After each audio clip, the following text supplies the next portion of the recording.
একা হাতে ছোট বেবিকে নিয়ে আমি ১৫ থেকে ২০ জন মানুষের একটা দাওয়াতের আয়োজন করেছিলাম। আর আজকে সেই রিলেটেডই ছোট্ট একটা ভিডিও শেয়ার করব। আশা করছি আজকের ভিডিওটা আপনাদের একটু হলেও ভালো লাগবে। আসসালামু আলাইকুম। কি অবস্থা সবার? কেমন আছেন?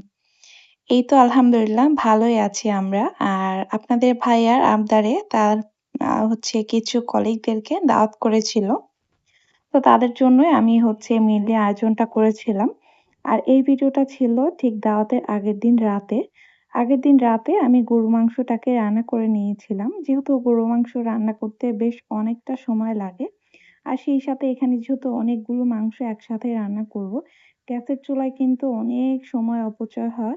তো ভাবলাম যে আগের দিন গরু মাংসটা রান্না করি আর রোস্টের মুরগিগুলোকে ভেজে নেই। এতে করে আমার অনেকটা সময় বাঁচবে। তো এই কাজগুলো করতে, করতে আপনাদের ভাইয়া আমার জন্য বেলের শরবত বানিয়ে এনেছিল। বলল যে, "এত কষ্ট করে রান্না-বাড়া করছো, তো একটু শরবতটা খেয়ে ঠান্ডা হয়ে নাও।" যেহেতু গরমের মধ্যে রান্না করছিলাম। তো এই তো এখানে মাংসগুলোকে আমি খুব ভালোভাবে কষিয়ে নিয়েছি।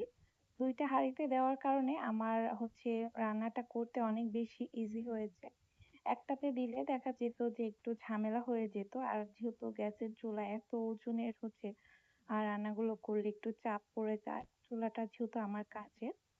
তো এই তো এটা পরের দিন সকালবেলা। সকালে ঘুম থেকে প্রায় ৬ টার দিকে উঠে পড়েছিলাম। যেহেতু বেশ কয়েক আইটেম রান্না বাড়া আবার একা হাতে। তো সকাল, সকাল উঠে মাছগুলোকে বের করে খুব ভালোভাবে কেটে ধুয়ে নিয়েছিলাম। আর এই তো রূপচাঁদাটা ফ্রাই করতে দিয়েছি। আরেকটা চুলায় আমি এই যে রুই মাছ আগে থেকে একটু ভেজে এরপর টমেটো আর পেঁয়াজ দিয়ে একটু ভাজা টাইপের করেছিলাম।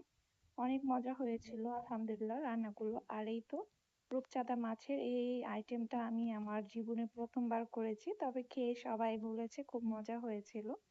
আর এই তো রোস্ট রান্না করে নিচ্ছি। একা হাতে আসলে সবকিছু করা অনেকটাই ইজি। অনেকেই মনে করে যে একা হাতে এত কিছু করা অনেক ঝামেলা। আসলে একা, একা করলেই না ধীরে আস্তে করা যায় জিনিসগুলো খুব মনোযোগ সহকারে। তো বাচ্চাটাকে সামলিয়েছে ফুল টাইম আপনাদের ভাইয়া। আর এদিকে রান্নাঘরের যত আয়োজন ছিল সব আমিই করেছি। মেইনলি ওরা ঘুম থেকে ওঠার আগে আমি বেশিরভাগ রান্নাগুলো করে রাখার চেষ্টা করেছিলাম। বাবু যেহেতু একটু দেরি করে ঘুম থেকে ওঠে এজন্য আমি ঘরটাকেও ফাঁকে, ফাঁকে গুছিয়ে নিয়েছিলাম। রান্না করার পাশাপাশি ঘরটাকে গুছিয়ে নিয়েছিলাম। এই কারণে আমার আরো বেশি সময়টা বেঁচে গিয়েছিল। এই তো টুকিটাকি কিছু আসলে ঘরটাকে একটু গুছিয়ে নিয়েছিলাম। আর ঘর গুছাতে কিন্তু আমার সাথে, সাথে আপনাদের ভাইয়া আমাকে অনেকটা হেল্প করেছে।